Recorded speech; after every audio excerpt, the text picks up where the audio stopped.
సికింద్రాబాద్ తెలంగాణ వచ్చుడో కేసీఆర్ సచ్చుడు అని నినాదంతో 2009 నవంబర్ 29 రోజున ప్రారంభించిన దీక్షా దివాస్ నేటికి 16 సంవత్సరాలు పూర్తయిందని దీక్షా దివాస్ తోటే తెలంగాణ రాష్ట్రం కేసీఆర్ తోటి సాధ్యమైందని సికింద్రాబాద్ ఎమ్మెల్యే పద్మారావు గౌడ్ అన్నారు. దీక్షా దివాస్ దినోత్సవాన్ని పురస్కరించుకుని సికింద్రాబాద్ ఎమ్మెల్యే కార్యాలయం నుంచి తెలంగాణ భవన్ వరకు పద్మారావు గౌడ్ భారీ ఎత్తున బైక్ ర్యాలీ నిర్వహించారు.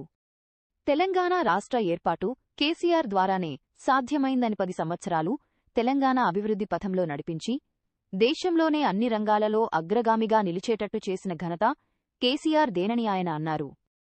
నేడు కాంగ్రెస్ ప్రభుత్వంలో తెలంగాణ ఎంతో వెనక్కి వెళ్లిపోయిందని పద్మారావు గౌడ్ అన్నారు.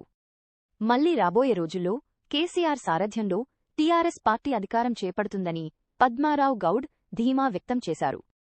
ఈ కార్యక్రమంలో సికింద్రాబాద్ కార్పొరేటర్లు సామల హేమరాసూరి, సునీత కంది, శైలజలింగాన్ని, ప్రసన్న లక్ష్మీలు పాల్గొన్నారు.